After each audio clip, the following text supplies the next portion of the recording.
Oiê! Seja muito bem-vindo ao Na Leitura. Hoje, damos continuidade à obra Cupim, de Laila Martinez. Prepare-se para mergulhar no quarto capítulo dessa história instigante. Vamos juntos? Eu já disse a vocês, dessa casa ninguém vai embora. Estamos presas aqui, nós e as sombras. Minha mãe dizia isso. Estamos presas aqui até que nos levem, me dizia. Até que quem nos leve? Quem quer que saia pela casa espantando os mortos para que se vão com os santos? Minha neta não queria acreditar. Pensava que poderia partir quando fosse maior de idade. Queria estudar em Madrid e não voltaria. Mas acabou ficando. Aonde poderia ir? Quem iria pagar seus estudos na capital? Isso apenas os patrões podem fazer. Ela andou tentando ver se lhe davam alguma ajuda, mas logo desistiu. Aqui, para lhe darem algo, você já precisa ter desde antes, e depois eles lhe tiram. Se você não tem nada, é isso que eles lhe dão, nada. Não querem pessoas como nós na capital para estudar. No máximo, para servir. Mas disso eles também já têm muito. Não é como na sua época, dizia minha neta. Mas quem precisou se desiludir foi ela. Nós gastamos o dia inteiro procurando alguma coisa para jogar na panela, enquanto eles ficavam só se exibindo. E sempre foi assim. Acabou que ela não foi embora porque aqui pelo menos não iam lhe faltar nem teto nem comida. Família é isso. Um lugar onde lhe dão teto e comida em troca de você ficar presa com um punhado de vivos e outro de mortos. Todas as famílias têm seus mortos embaixo da cama. Só que nós vemos os nossos, dizia minha mãe. Mas eu também vejo muitas outras coisas que minha mãe não via. Quando eu tinha 6 anos, a santa apareceu para mim pela primeira vez. Minha mãe tinha ido cobrar uns pagamentos na casa das Aldofinas, que eram rápidas em mandar, mas lentas em pagar, como todos os patrões miseráveis que aparentam mais do que têm. Nenhuma das 3 irmãs se casara, porque se você casasse com uma, era como casar com as 3, e se elas eram insuportáveis em separado, juntas eram um castigo que nenhum homem ia querer. De modo que as 3 foram permanecendo solteiras, baile após baile, e se algum homem se interessava por uma, as outras 2 se encarregavam de espantá-lo. Passavam o dia gastando o que lhes deixara o pai. Dom Adolfo, que enriquecera em Cuba negociando os escravos. Mandou as filhas e a mulher para cá quando houve a guerra de lá, e elas trouxeram a fortuna e a mania dos escravos. Nem mesmo os Jarabo tratavam empregados assim, aos tapas. O dinheiro foi acabando, e as criadas contavam por todo o povoado que as irmãs cerziam às escondidas os buracos feitos pelas traças em suas roupas, embora continuassem vivendo como abastadas. Até mandaram construir uma piscina com vestiário e tudo. Na época, ninguém tinha visto por aqui uma coisa assim. Minha mãe recebia encomendas de jogos de mesa, bordados e lençóis de linho, mas depois precisava insistir durante meses para que pagassem. E com esse fim tinha ido lá quando a santa me veio. Eu tinha sido deixada em casa por Cardarlã. Aquilo me dava muito nojo, porque ainda menina eu já não suportava aquele odor de pelo morto. Mas para minha mãe não importava, porque o nojo é algo que nós pobres não podemos nos permitir, como a compaixão. Era tarde e o quarto estava ficando às escuras, mas de repente se iluminou com uma claridade mais intensa que eu já tinha visto. Era uma luz branca, fria como a de uma sala de cirurgia ou um aeroporto, mas naquela época ninguém neste povoado de desgraçados tinha visto nenhuma coisa nem outra. Quando o filho da padeira despencou com a carroça pelo barranco, foi levado para casa e ali mesmo o abriram, em cima da mesa da cozinha, com as filhas assistindo. Uma delas ficou meio abobada por causa da repugnância e não voltou a falar mais de 3 palavras seguidas. Mas eu acho que ela já era assim antes, e isso só a fez piorar. A verdadeira desgraça, comentava minha mãe, era da padeira, que ficou com uma filha tonta e um marido depois daquilo não servia para mais nada, a não ser para se cagar todo, mas que também não morria. Diga você que se fosse comigo, era melhor ele ter morrido, dizia minha mãe entre os dentes. E depois me obrigava a fazer o sinal da cruz, para a casa não começar a ranger e estalar por todos os lados. O fato é que me lembro de ter fechado os olhos por um momento ofuscada pela luz. Quando os abri de novo, havia uma mulher de pé na minha frente. Vestia uma túnica negra que a cobria do pescoço até os pés e seu cabelo estava recolhido em um coque baixo, com a risca no meio. Tinha as mãos entrelaçadas sobre o peito e a vista dirigida para o alto, como se rezasse. Fiquei pasmado olhando para ela e perdi a conta do tempo que passei assim. Só saí do pasmo quando minha mãe me sacudiu com força pelos ombros e a santa se desvaneceu. Minha mãe tinha voltado e me encontrou caída no chão com o olhar perdido no teto. Se você ficar idiota, eu a entrego às freiras, disse minha mãe. Eu estou chamando desde que entrei e você nem olhava. Saiba que a paciência da padeira eu não tenho. As freiras haviam levado várias meninas do povoado desde a guerra. Algumas eram dadas pelas próprias famílias porque não tinham o que comer. Outras eram levadas a pedido do vigário porque os pais estavam na cadeia ou no cemitério. O que, no caso, não faz muita diferença. Os tios ou os vizinhos se cansavam de sustentá-las e pediam que o vigário resolvesse o assunto. Não voltamos a ver nenhuma delas. Minha mãe dizia que eram vendidas aos ricos, as bonitas para serem filhas e as feias para serem empregadas. Depois daquilo, eu vi a santa muitas vezes. Ela sempre aparecera na mesma postura, como nas estampas, com o olhar para o alto e a expressão séria, como se escutasse ordens de Deus e estivesse disposta a fazer qualquer coisa por ele, o que fosse, inclusive perseguir meninas e perturbá-las. Para mim, ela nunca olha nem fala diretamente, mas eu escuto sua voz dentro do peito e sei que tenho que fazer o que ela me disser. Como é que você vai discutir com um santo? Como é que não vai obedecer a tudo que ele mandar? Quando contei à minha mãe, ela mandou que eu não falasse sobre isso com mais ninguém, que aquilo devia ficar entre as paredes da casa, como os uivos do meu pai. Nunca me perguntou o que a santa me dizia, mas ficava me olhando sempre que eu voltava do lugar para onde era levada. Eu via inveja em seu rosto. Ela sentia ciúme porque a santa tinha me escolhido. Ciúme de que para ela só aparecessem aquelas sombras cheias de desespero. Queria que uma santa falasse com ela dentro do peito, vê-la rodeada de luz e formosa como um milagre. O que eu havia feito para merecer aquilo, se nem sequer precisara matar um homem? À medida que foi crescendo, a inveja da minha mãe aumentou. A santa não me levava com muita frequência, mas quando vinha me contavam coisas que iam acontecer, e coisas que já haviam acontecido, mas que não eram ditas em voz alta. Foi assim que eu soube que o moleiro estava numa vala junto do muro do cemitério, que o filho do prefeito ia morrer de um coice de cavalo e que eu veria a mais nova das Aldofinas se afogar e não faria nada. Minha mãe suportava cada vez menos minhas visões e me invejava mais. O ressentimento a tornou cruel e mesquinha. Ou talvez ela sempre tivesse sido assim e aquilo só revelou. Me obrigava a usar seus vestidos velhos e cortava meu cabelo como se me tosquiasse mais curto num lado do que no outro e todo repicado. Também me fazia sair da escola. A professora disse que eu era boa aluna e podia estudar em Cuenca, onde as freiras tinham convento e minha mãe poderia pedir desconto por ser viúva.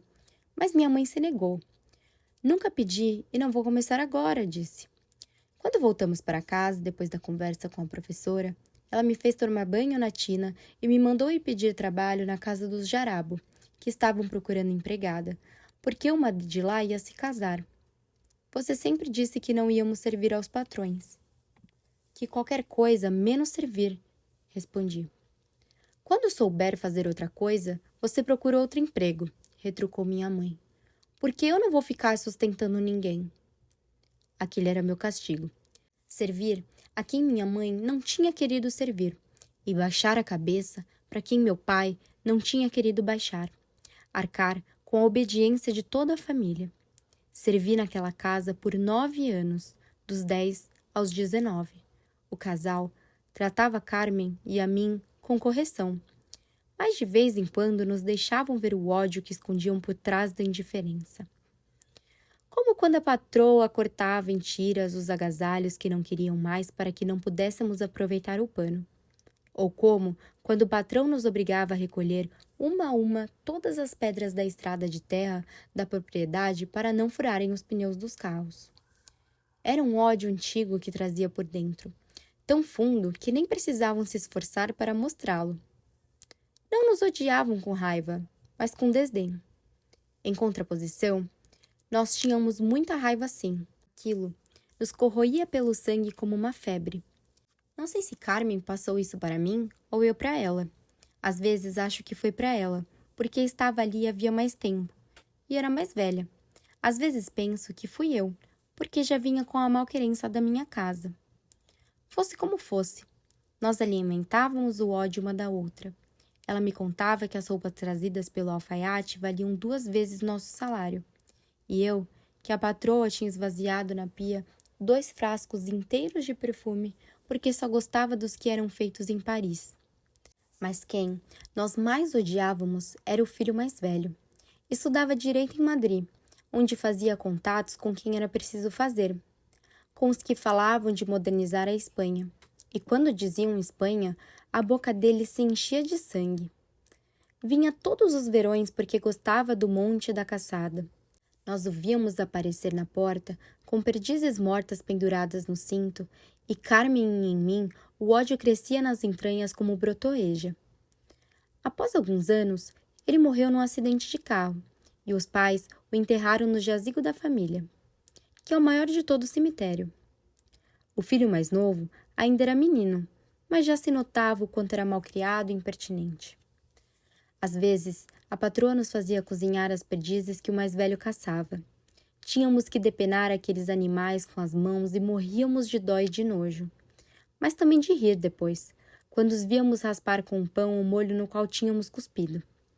Carmen soltava uns escarros enormes que ficavam flutuando no óleo e precisávamos dissolver com a colher. A carne de caça é incomparável, dizia a patroa, e Carmen e eu continhamos como podíamos as gargalhadas atrás da porta da cozinha. Acho que foi aí que Carmen e eu nos tornamos amigas, à base de cusparadas. Ela tinha sido criada com a pobreza, mas com carinho, e isso se notava em seu caráter. Não trazia dentro de si o cupim que minha mãe e eu trazíamos. Aquelas comichões de desgraçadas que nem dá descanso, nem deixa que você dê aos outros. Seu pai tinha aprendido a tocar bandurra. De tanto experimentar, e alegrava as romarias e os bailes e quem quer que virasse a noite em sua casa. A mãe era mais calada, mas sabia muitas coplas. Se você insistisse, ela acabava recitando-as, primeiro em voz baixa e com a face corada, e em seguida, já sem hesitações e sem timidez. Carmen se criara entre bailes e entre maldições. Como isso não ia deixar marcas? Eu já quase nem via minha mãe. Quando chegava em casa, depois de recolher o jantar dos patrões, ela já estava dormindo, e de manhã mal trocávamos umas palavras. Ela estava me fazendo pagar o castigo de toda a família, mas a inveja continuava a comê-la por dentro. Então percebi que ela não ia me perdoar nunca. Ficava possessa só de pensar que a santa falava comigo e não com ela. Também não suportava constatar que eu sabia muitas coisas antes que acontecessem, que eu não me surpreendi quando o prefeito enterrou o filho com o fígado arrebentado, nem com o fato de encontrarem afogada na piscina mais nova das Adolfinas pouco depois de eu ter voltado da casa dela, aonde havia ido para cumprir uma ordem dos patrões. O ressentimento da minha mãe piorou quando eu conheci Pedro. Um dia, ele apareceu à porta dos Jarabo, encharcado de suor e com manchas de fuligem na camisa. Um depósito que o patrão tinha em Gascuenha se incendiara com tudo que havia dentro, inclusive uma parte da uva recém-colhida. Pedro se sentou na cadeira da cozinha para esperar o patrão, que devia estar chegando. Deixei a bilha ao seu lado e saí para o pátio. A mula em que ele viera ofegava, esbaforida. Pedro devia tê-la chicoteado com vontade para vir mais depressa. Levei-a para a sombra e deixei junto com um balde de água fresca da cisterna. Não se preocupe que esse animal aguenta tudo, me disse ele lá da porta. Você não devia tê-la forçado tanto. O que importa chegar antes ou depois se o depósito já está queimado?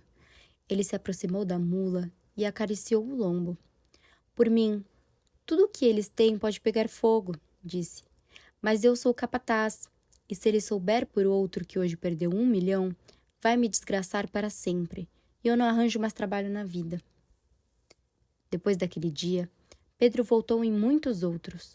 No começo procurava desculpas para resolver na casa do patrão os assuntos que sempre haviam resolvido na adega. Mas logo começou a vir me ver sem maiores explicações. Entrava pela porta da cozinha e se sentava para me ver descascando ervilha ou fazendo bolo. Carmen sorria e nos deixava sozinhos. Até que um dia me agarrou pelo braço e disse que Pedro tinha noiva, que haviam lhe contado que ele ia se casar com uma moça de Gascoenha e que já estava tudo acertado. Eu sabia. A santa tinha me falado, assim como tinha me falado, e que com essa moça ele não ia se casar, que Pedro ia se casar comigo. Ele vinha me ver todos os domingos à tarde, quando a patroa nos dava folga, depois de arrumarmos a cozinha e deixarmos o jantar pronto. Combinávamos de nos encontrar na beira do caminho. Íamos para o monte e voltávamos com a roupa manchada de terra e de suor. No povoado começaram a falar como sempre fazem. Não iam ficar calados aqueles desgraçados. Carmen me contou que eu tinha sido vista descendo da serra com o cabelo desgrenhado e as bochechas acesas, que sabiam que eu voltava para minha casa pelo monte e não pelo caminho principal já tarde da noite. O que se podia esperar da filha de um cafetão, de uma moça que havia mamado a sem-vergonhice desde pequena? Por mais que a mãe agora bancasse a viúva respeitável, anos enlutada como se sua casa fosse um lugar decente. Uma tarde, levei Pedro a um charco entre o penhasco e tirei a roupa dele. Nunca o tinha visto nu. Só adivinhado partes do seu corpo enquanto ele subia a camisa e ele descia a calça. Gostei do torso forte e dos ombros largos, e ele da minha ânsia e minha fome. Me deitei no chão e o deixei agir. Pedro se agradava em ter meu corpo para si. Eu já sabia o que ia acontecer. Vi no teto da cozinha. Naquela tarde, fiquei grávida. Pedro não queria se casar comigo, mas nunca falou isso. Assumiu sua responsabilidade sem queixas nem culpas de cabeça erguida, como fazia tudo. Carregou suas tralhas na mula e veio morar na casa com a minha mãe e comigo. Eu parei de trabalhar para os jarabos, antes que a gravidez ficasse visível para evitar o escândalo de uma criada deles terem emprenhado. Pedro continuava sendo capataz e precisava estar bem com os patrões. Nos casamos de noite e sem convidados. Não houve convite. Não havia nada a comemorar na desonra. Minha mãe costurou meu vestido. Preto pelo luto e largo pela vergonha. Fim do capítulo 4. Se inscreva no canal e ative as notificações para não perder os próximos capítulos da obra. Beijos!